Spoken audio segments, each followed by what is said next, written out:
વિચારીએ એમ તેમ બોલીએ તો 84 મટે કે પછી આવે? ગુરુને તમે શું સમજો એમ?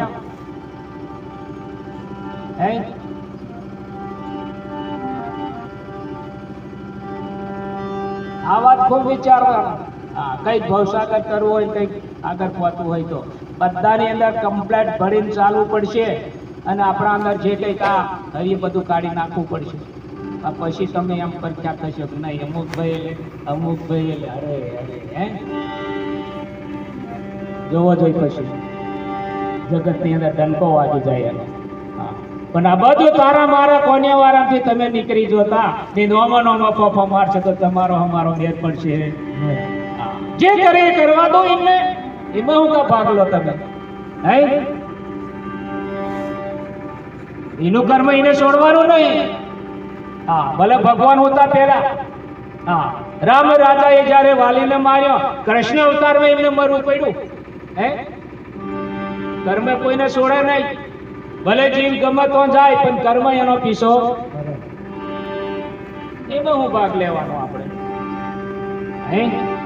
ખૂબ પ્રેમ ભાવથી ભક્તિ કરો, ગુરુ પ્રત્યે પ્રેમ રાખો, ભાવ રાખો. ખૂબ ખૂબ ધન્યવાદ કહેવાય અમારે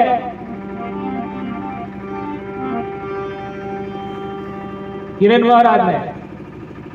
આજે આખો દિવસથી અહીંયા સેવામાં ઉભા પગ હતા અને અમારે ઠેઠ આ બાજુથી આયા ભાઈઓ એ પણ શું કરવાનું છે, કેમ છે, આવું બધું આપણે વિવેક કોઈ રાખવાના હોય. એ કે છે કરશે એ પીનભાઈ, અહીંયા હું આપણે નહીં. આ તમારી સમજણ કાચી પડે. આપણે બધા હળી મળીને આ બધું તરત એને વિવેક કરીને બતાવવાનું હોય ને ભજન ચાલુ થઈ જાય એવું કરવાનું. આ મોડું થાય એ પણ તમારે ધ્યાન રાખવાનું. આવું બધું થોડું મારે સમજાવવાનું થાય. હાલો વ્યવસ્થા આવી જવા જોઈએ તમારા અંદર બધાને. અહીંયા જેવું નહીં ગમે તો ફટાફટ આપણે જે કરવાનું એ કરી નાખવાનું. બોલીએ સદગુરુ મહારાજ રહોડો અમારે તો 4 વાગ્યાનું બની છે પણ ખનારા જોઈએ ને આયા તા મોડા કાળો નથી ગયો. બોલીએ સદગુરુ મહારાજ આગળ શું કહે છે બાપુ? વચને વરી જાય એ શું થઈ જાય કીધું ને? બોલી ગયો, બોલો. વચને વરાય વિશ્વથી ન્યારો થઈ જાય તો આપણે આલું જ કરવાનું. બીજું ની જેના એનો વાંધો નહીં. વચન પરખાઈ જાય તો ભગવાન પરખાઈ જ જશે. એ બીજો પાછો પરખવાનો આવશે નહીં. અને 100% તમારી કિંમત થશે. પણ બોલો એમ કરવું પડશે તો પાછું. પછી ભલે ગમે એ થઈ જાય. આ તહેવારો ને આવું છું પછી વાદળ ચડી હોય કેવો તે જીનો છોટા ચાલુ થઈ જાય. મેં તૈયાર હોય થયેલો આ વચન તમારું છોટણ બારેનું પાછો પડી ગયો. આવ્યો વચન પારો વિશ્વથી ન્યારો બની અહીંયા પરીક્ષા થાય ને અહીંયા પાસ થવું પડે હોય. પછી ભલે નંદી આવી જાય તો એને ઊભી રહેવું પડે. આપણે જ પોતે પરીક્ષા કરવાનું, કૂદી પડવાનું, ઊભી રહેવું પડે નહીં. વચન તમારું વાંચવું હોય. રાતો અંધારી સતીને વાયકો આવી, ઝરમર મેવલો વર્ષો. નંદી આવેલી ભરપૂર અને ઘોડિયામાં નાનો બાળક હતો. આપણે કશું નહીં તેઓ પાછા પડી એકલા જવા હોય તેઓ બાવડે ગાડીઓ બધું એમને હોળામાં એમ હાથમાં બાળક હતો કે મારે ગમે એમ થાય, મારે વાયક આવેલી છે, ગુરુનું વચનનું પાલન કર.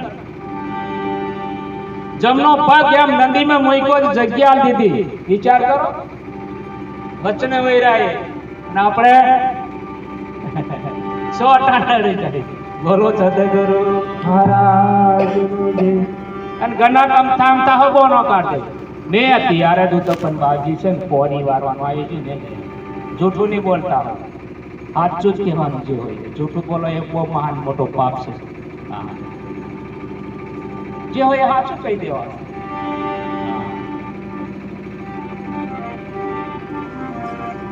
બોલે સદગુરુ મહારાજ. આગળ શું કહે છે બાપુ? વિશ્વથી ન્યારા વચને વર્યા વિશ્વથી ન્યારા થઈને દેવો હોય. આ બધા રોમ બની ગયા, કૃષ્ણ બની ગયા, રોમાપીર બની ગયા, એ વચને વરી ગયા. વચને વરે એટલે કાઠું પડે. અઘરું છે એટલે સંતો કીધું ભક્તિ ખોંડા કેરી ધાર. એમે જેને ખાધો માર એ તો ઉતર્યા ભાવ.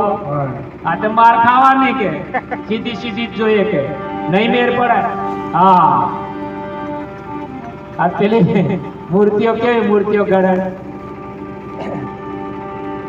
ખમવું પડે કે એ તો ગુરુ મહારાજને ખબર હોય માપની કાકડી કાઢે બધાનો થોડો કાગડો કાઢે વધારે તપાસીને પૂરું પડે એટલે ગમેલી સીની મારે ગમેલી હથોડી મારે માપની ડાગરીઓ કાઢે કેમ કે એને એ રૂપમાં લાવવાની હોય માતાજી બનાવવાની હોય ભાતીજી બનાવવાનું હોય રામદેવજી બનવાનો હોય એવો ઘાટ ઘડતા ઘડતા જાય એવો ઘાટ ઘડી દે અને પછી એવો કલર પૂરી દે અને પછી આવું કઈક મંદિર હોય તઈ ગોઠવી દે પ્રાણ પ્રતિષ્ઠા નાખે પાછામાં પ્રાણ નાખે પણ એ ટકમ છે એ ખબર નહીં મને પણ એવું કે એમ પણ અમારે એક બાજી એવું કહેતા હતા પ્રાણ પ્રતિષ્ઠા કરે પછી સમય પછી એટલે એ મૂર્તિ બની જાય પછી એમ કહે અને એમાં પાછું અમુક પથરા છે ને અવરા ફાટે અવરા એટલે તાલ વગર ના એની મૂર્તિ ની ગળાઈ ની કશું ને એવું થઈ જાય ને એને હો પણ કારીગરો એવું કે આને ગમે તો ગોઠવી દો લાગે એને પગોઠિયામાં ગોઠવી દે પછી પગોઠિયામાં ગોઠવી દે એટલે એને હો કોમલ લગાડી દે અને પેલી મૂર્તિ ઘડાઈ વેચ્યું એને પ્રોપર કલર પૂરે આમ બોલું એવી થઈ જાય અને આવા અમારા ભક્તો જાય અને પછી ફૂલ લઈ જાય હાર લઈ જાય ને કઈક 10 રૂપિયા મેલાને આમ કરે આમ હાથ જોડે ને આમ કરે પછી તો બધા તો ચડીને જાય એટલે પેલા પથરા પર જ પગ મેલે પગોટિયા પર એ પથરો કરાયો કે ગોંગેરો કે પછી આ કેવું આવો કે બધું કે એક જ પથરામથી બનીને આપણે બધા કે આપણે કે ઉપર પગ મેલી જાય અને પેલા હાથ જોડે કે હું તો મેલે કે પગવામાં કે કોઈને 10 રૂપિયા જેમ કે આ કેવું આવું કે પછી મૂર્તિ કોંકરી કે ઈર્ષા મત કર તને હો કરતા હતા પણ નવરો ફાઈ ગઈ હેંગ ગોઠવું પડે કે બોલે સદગુરુ મહારાજનું જય એટલે ઘડવા દેજો ગુરુ મહારાજ અવરું ની ફાટાડે તમને બરાબર હા જઈની હથોડી મારે તો લગાવવા જ દેજો એક દાડે મૂર્તિ જેવી બનાવીને આ જગ્યા પર ગોઠવી દેશે આ ગુરુ મહારાજની તાકાત છે પણ એ મૂર્તિ હો પછી પેલી પ્રાણ પ્રતિષ્ઠા કરે એમ ગઈ કે મને ખબર નહીં પણ પ્રાણ પ્રતિષ્ઠા કરવાની સાજન મંદિર બનાવ્યું છે કઈ તો અમારે એક બાપજી એવું કહેતા હતા એ બધાનો અનુભવ કરવું જેવું આમ નફરત હોય નહીં ને એ માતા હોય ગાથી દાતા હોય નફરત હોય કે એ બાપજી હું કહેલા એ ખોટી લઈ જજો એમ મય ખોહજો કદાચ શીખે તો સમજવાનું કાતે પ્રાણ પ્રતિષ્ઠા મય આવી જશે એમ ભૂકી જવાનું કે એમ બોલીએ સદગુરુ મહારાજ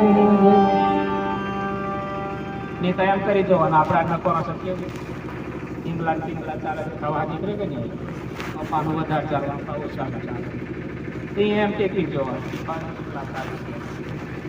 બોલીએ સદગુરુ મહારાજ બસ આમ તો હાર જોડે એટલે મહાપુરુષે કીધું મનસા માલની ગોરે જાપતા નરને સેવો જાપતા નરને સેવો તો મળે નિરંજન દેવ પથ્થર પૂજે તો હરિ મળે મેં પૂજો ગિરનાર ને એવું નહીં કેતો કે કોઈને માનવાનું નહીં પત્તાને માનો પણ એમાંથી જે કાઢી લો એની લખોટી બનાવી દે ગુરુ મહારાજ એમાંથી હું કાઢવાનું આપણે નામ અને એની એક જ લખોટી બનાવી દે એને કીધું કે નામ લઈ આતો કે આયો મોન તો નહીં આને બધાને મોની અમે ભૂતને હો મોની ડાકેને હો મોની ભલે તમે નહીં માનતા હોય પણ ડાકે ને એવું હું છે નામ એ નામ કાઢી લઈએ અમે ભૂત એવું નામ એ નામ કાઢે એનું પછી અમુક ગુરુ મહારાજ લાડવી બનાવીને આલ દે નાનું તારે સ્મરણ કરવાનું કે બોલે સદગુરુ મહારાજ ભૂતો આવી જાય બધ્યો આવી જાય બધું ભાતી દાદા રામદેવજી તમે જીને ખુશ હતે શબ્દો કે એટલે તમારે સમજવાનું ખાલી કામકાજ સાખી બોલી દો નામ લિયા તો સબ લિયા સબનો અર્થ શું થાય વિચારો